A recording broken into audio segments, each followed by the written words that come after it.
Salut les amis, c'est Vincent, vous êtes sur Vincent Quête et j'espère que vous allez bien. Si nous n'étions pas seuls dans l'univers, je vous parle aujourd'hui d'exoplanètes. Comme vous allez aimer cette vidéo, n'oubliez pas de mettre un like, de partager, de vous abonner à ma chaîne pour découvrir et comprendre encore plus de choses. C'est parti! C'est donc la question de cette vidéo, c'est quoi une exoplanète?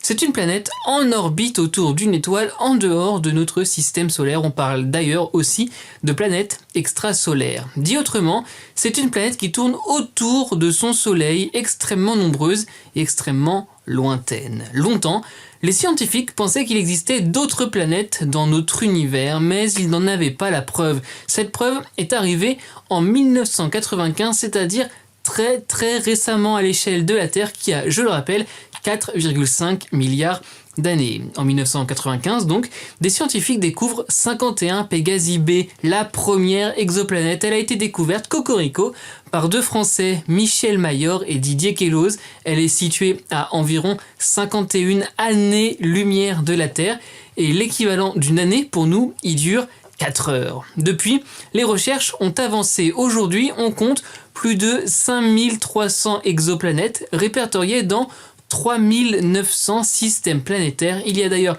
un site qui recense tout cela. Je vous mets le lien dans la description. Mais j'insiste sur ces 5300 planètes que l'on compte en 2023, car jusque dans les années 1990, il n'y avait que 8 planètes, celles de notre système solaire, on les connaît toutes.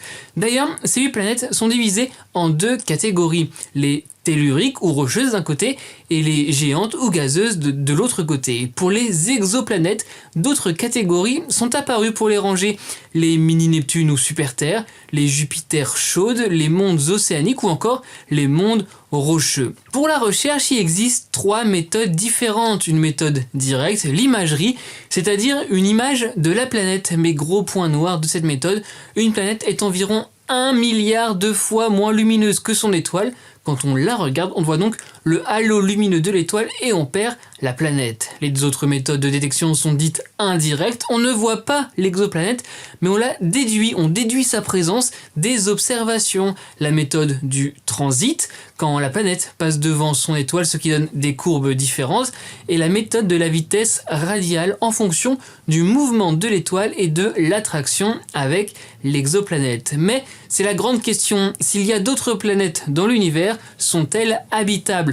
Pour abriter la vie, une exoplanète doit répondre à 4 critères: carbone, eau liquide, source d'énergie et surface solide ou liquide. Mais il faut avant tout du temps, et oui, la Terre ne s'est pas faite en un jour, souvenez-vous de son âge, elle évolue constamment. Les chercheurs ont défini une zone d'habitabilité, c'est-à-dire une zone dans un système planétaire où l'eau pourrait exister à l'état liquide. Ce sont évidemment des schémas de recherche, mais cela permet au moins d'établir des listes de planètes qui pourraient être habitable. Et je vais vous parler rapidement de celle qui ressemble le plus à notre Terre, Kepler 452b. Elle a été découverte en juillet 2015 par le télescope spatial Kepler, à plus de 1400 années-lumière de la Terre. Une année y dure 385 jours, c'est similaire à une année chez nous, et elle se situe dans la fameuse zone habitable. Alors, rien ne permet d'affirmer que la vie y est possible, ou même qu'elle existe, sait-on jamais,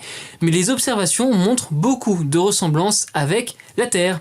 On sait qu'il y a des milliards de galaxies dans l'univers et que chacune de ces galaxies contient des milliards d'étoiles. On estime donc qu'il pourrait y avoir des milliards et encore peut-être de milliards d'exoplanètes. La recherche ne fait donc que commencer. C'est donc tout pour cette vidéo. Merci les amis d'avoir regardé. J'espère que vous en savez plus sur les exoplanètes. N'oubliez pas de mettre un like, de partager, de vous abonner à ma chaîne, un commentaire si je vous ai appris des choses avec cette vidéo. Vincent Quête, ce sont des vidéos toutes les semaines. C'est aussi sur Twitter, Insta et TikTok. Les amis, n'oubliez pas, soyez heureux, restez curieux.